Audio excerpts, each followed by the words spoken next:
Oi, galerinha que assiste o meu canal! Minha gente, que calor, viu? Ave Maria. Minha gente, sério, é meu sonho dizer isso um dia. Oi, galerinha que assiste o meu canal. Enfim, vamos lá. Estamos aí um pouquinho atrasados, né, na ação de sociologia, porque a gente tá tendo esses contratempos e essa questão é toda mundial e blá blá blá, blá blá blá. O que é que a gente vai fazer para poder reverter a nossa situação? A gente percebeu que a gente não teve aula nem de Karl Marx, que a gente perdeu a gente tá 2 aulas físicas sem ter, né? A primeira aula era Karl Marx e Weber, que são fundamentais no Enem, e teve a segunda aí, né? Só que o que a gente vai fazer? Eu vou desatrasar todas essas aulas no decorrer dessa semana. A gente não vai correr contra o tempo, a gente vai estudar o que tem que ser estudado, focar no que tem que ser focado e arregaçar no Enem. Se é que vai ter Enem. Vai sim, pessoal, não se preocupa, vai ter Enem. Tem que ter Enem, na verdade, né? Enfim, vamos lá. Essa aula de hoje a gente vai focar em cima de uma pessoa. Por quê? Porque a gente percebeu que...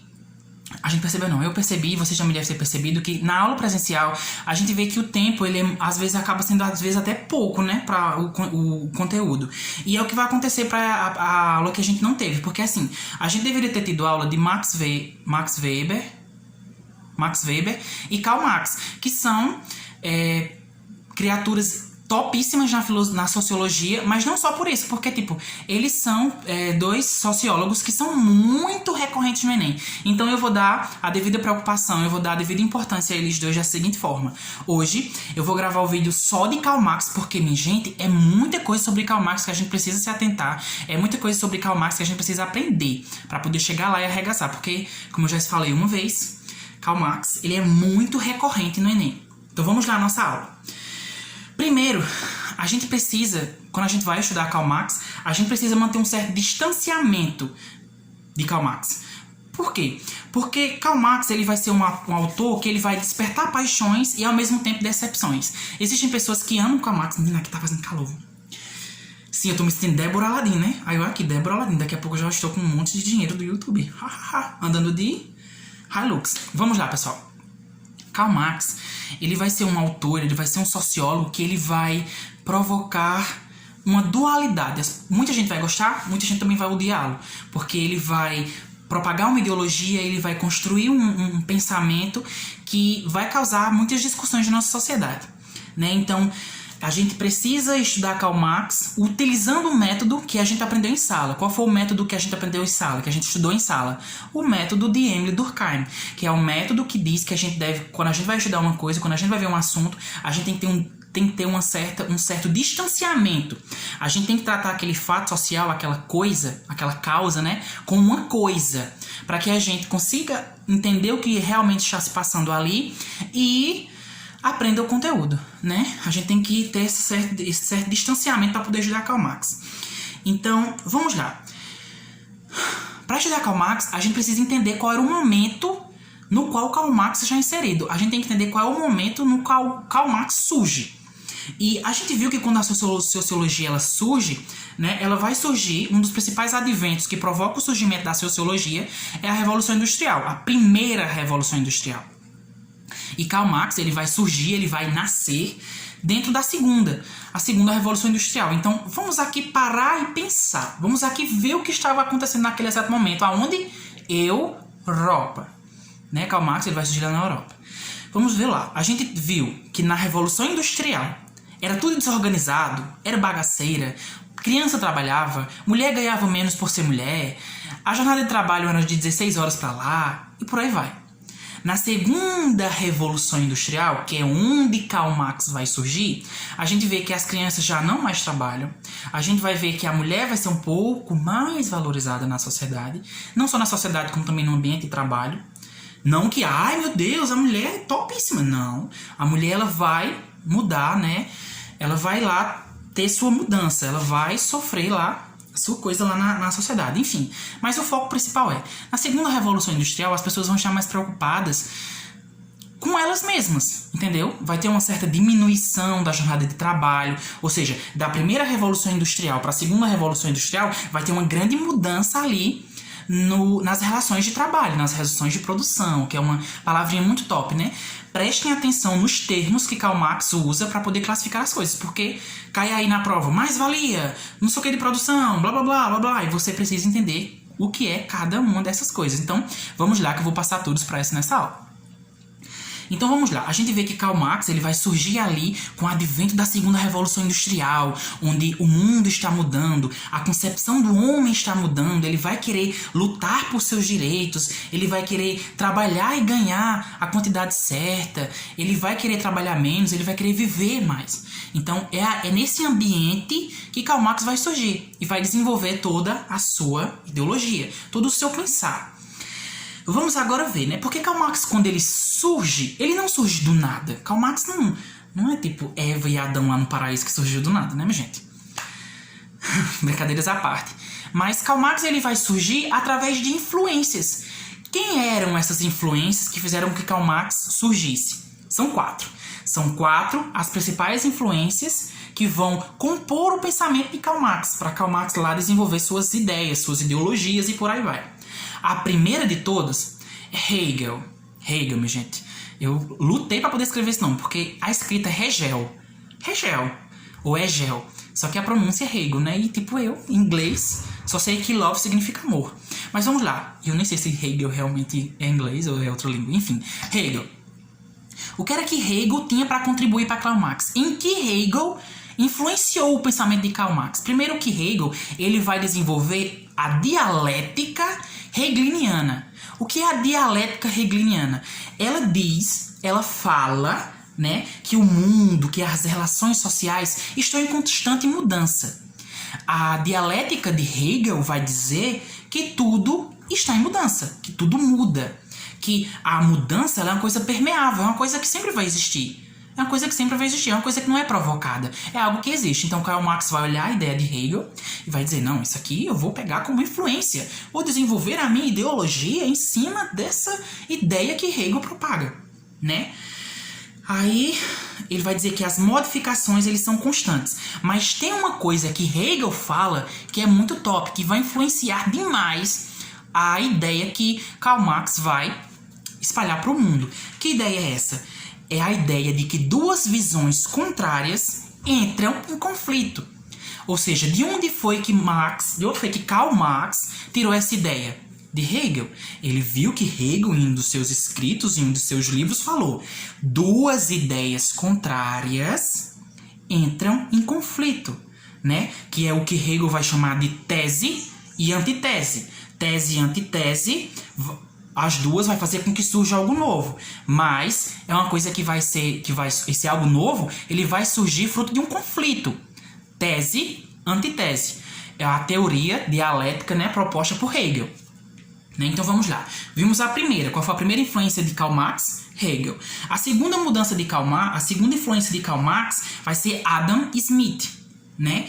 É um liberal e ele escreveu um livro chamado A Riqueza das Nações, onde ele fala sobre as relações liberais, o papel do Estado na economia, o papel do Estado nas relações sociais. Então tem toda essa coisa aí complicada de se entender. Mas Adam Smith também serviu de base... Me calou aqui, vixe, Deus me defenda.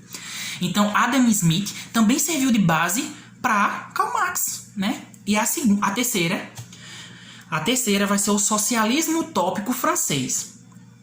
Mas as pessoas falam, mas não disseram que Karl Marx é o pai da sociologia? Quer dizer, que sociologia? Socialismo? Sim, mas a gente vai ver uma coisa bem interessante aqui, que é uma coisa chamada de praxe. O que é praxe? Né? Que é uma coisa que a gente vai ver, que você precisa colocar na sua cabeça. O que é praxe? Praxe é prática. É quando você tem uma ideologia e você coloca ela em prática. O socialismo utópico francês era uma coisa que não tinha praxe. Era uma coisa que estava lá escrito no papel. Eles diziam, a sociedade tem que ser assim. As coisas têm que funcionar assim. Mas eles não tinham a praxe. P-R-A, acento agudo no A, X-I. Praxe. Né? O que era essa praxe? A praxe é a prática. Né? Então, eles não tinham a prática, eles não colocavam em prática. Meu Deus, que calor do céu! Ainda mais gordo, né? Porque gordo sofre. Vamos lá. A gente viu que Karl Marx ele foi influenciado por 3 ideias, até agora 3, mas foram 4, eu vou explicar a última agora. Quais foram? A dialética de Hegel, né, que é uma coisa muito importante, foca aí, que é o que mais influenciou Karl Marx. O segundo é Adam Smith, e o terceiro é o socialismo utópico francês, que era uma ideia de socialismo que existia, mas era uma coisa que não tinha prática, não era praticado, não tinha tanta prática assim na sociedade. E o terceiro que influencia Karl Marx é os antecedentes históricos, que é a coisa mais simples de a gente entender nessa aula. Por quê? Porque a gente já viu lá na física, na nossa aula física, que eu chamo de aula física, porque a gente estava lá, vocês também. A gente viu, né, que a sociologia ela vai surgir por vários adventos, por várias coisas que aconteceram na sociedade. Então, Karl Marx ele também vai pegar esses antecedentes históricos que estavam acontecendo dentro da sociedade e vai usar para poder desenvolver a sua ideia. Né? Então, vamos lá. O que foi que a gente viu nessa primeira parte de aula? A gente viu que Karl Marx ele vai ser influenciado por 4 ideias muito tops. E que Karl Marx também, quando você vai estudar ele, você tem que o quê? Manter um certo distanciamento, porque ele vai provocar na sociedade ideias que podem te provocar paixão, como também pode provocar raiva.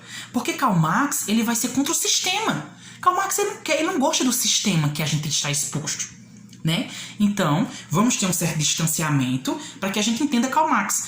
Ah, mas eu não quero aprender Karl Marx porque Karl Marx ele vai contra os meus princípios. Eu gosto. Tô nem aí, querido. Tô nem aí, querida. Você precisa aprender Karl Marx. Por que você precisa aprender ele? Porque você vai fazer o Enem. Se você não entende, se você não aprende, você vai errar questões. Se você erra questões, você está, ó... É isso aí. Então, vamos lá. Vimos essa primeira parte da aula, vamos agora para a segunda. A gente viu até aqui que a sociologia ela sempre vai usar algo como objeto.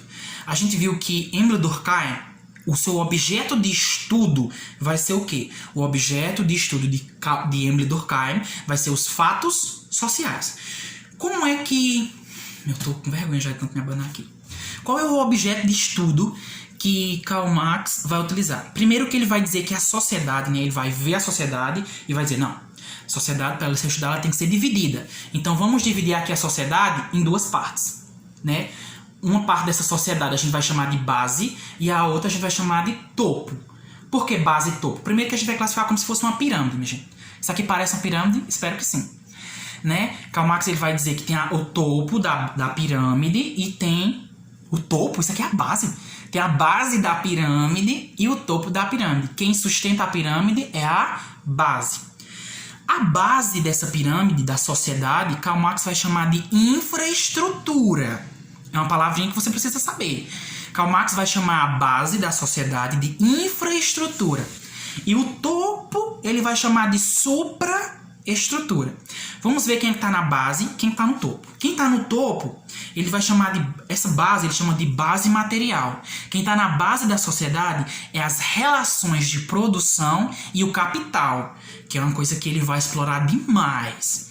E o topo dessa pirâmide vai ser a supraestrutura, né? O que ele vai chamar de topo ideológico. O que é que a gente vai ter nesse topo? A gente vai ter política, religião, instituições, justiça, comportamentos. E o que é que Karl Marx vai dizer? Ele vai dizer que a base ela vai influenciar demais o topo. Ele vai dizer que as relações de produção, que o capital vai influenciar a justiça, vai influenciar a política, vai influenciar os comportamentos, a justiça e por aí vai. Né? O que é que a gente precisa entender?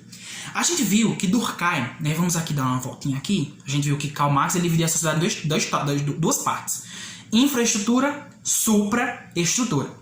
Né? Base material, topo ideológico.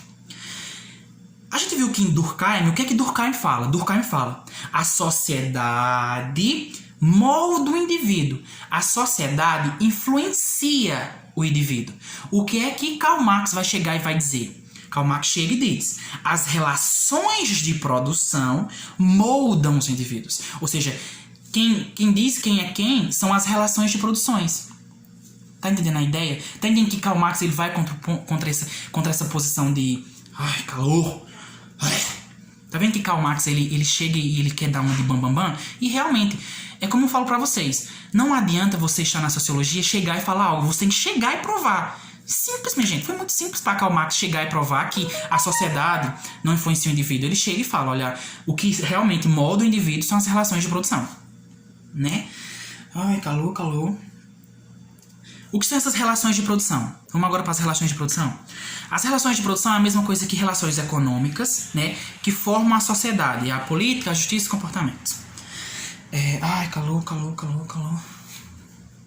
Enfim, desculpem aí por essas abanadas, porque aqui no interior tá fazendo um calor tão grande. Enfim, vamos lá. Acabei de esquecer o que eu ia falar, mas vamos lá.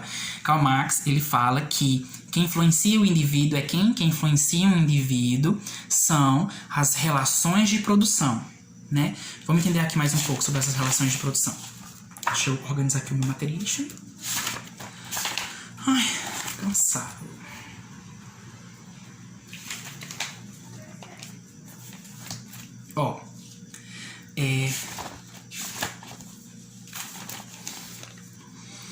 Infraestrutura, isso aqui já foi, forma a sociedade, política, justiça, comportamento, relações econômicas, forma a sociedade. Vamos aqui voltar e ver aqui o que são essas relações de produção. Pessoal, a gente tem que fazer uma análise crítica de quem você é na sociedade, o que é que você está fazendo nessa sociedade, o que é que Karl Marx queria dizer com isso? Dizer que quem molda a sociedade são as relações de produção. Vocês já prestaram para atenção aí na cidade de vocês que a grande maioria dos políticos, a grande maioria mesmo, né? Isso é bem generalizado. A grande maioria dos políticos, eles são ricos, eles vendem, estão ligados a uma empresa, estão ligados a algum meio de produção, alguma coisa que gera lucro, alguma coisa que gera riqueza.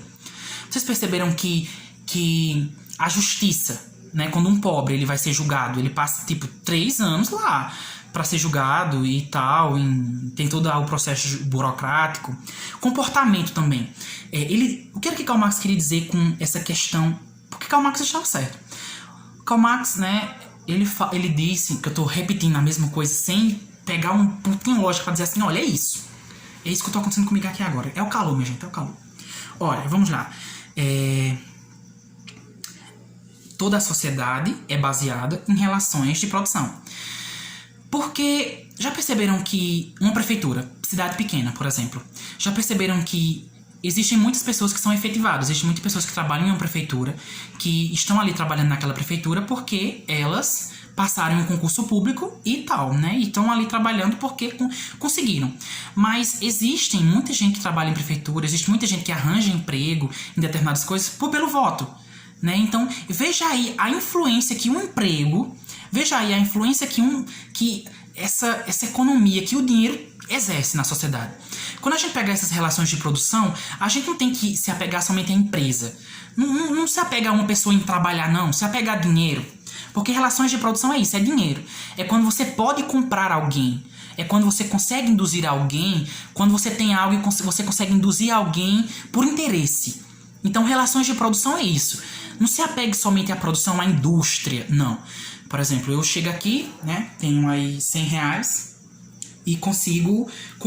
Chega aqui e falo, olha, fulana, faz isso aqui pra mim. Olha, cicano, faz isso aqui pra mim.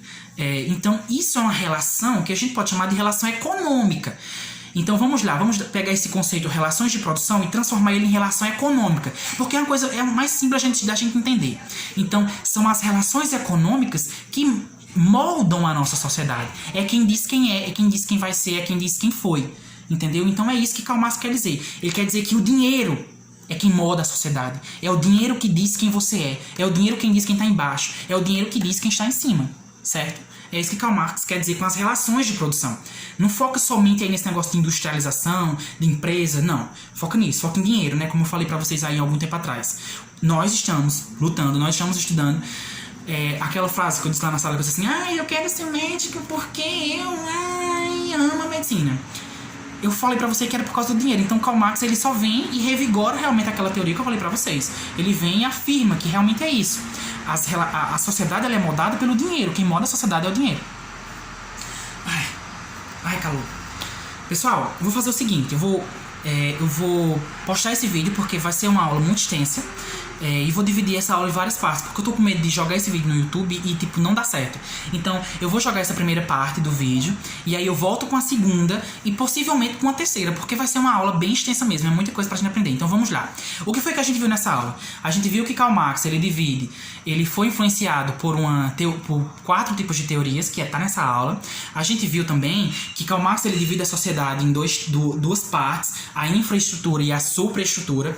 E a gente também viu que as relações da sociedade, elas são moldadas por causa das relações de produção, relações econômicas. Na próxima aula aí, por favor, não perca, assista essa aula e depois assista a próxima, porque se eu for gravar uma aula inteira, vai ser tipo 1 hora de aula. Então, assista essa aula e depois assiste a próxima, certo? Vou postar essa, daqui a pouco eu posto a próxima. Arrase aí, viu?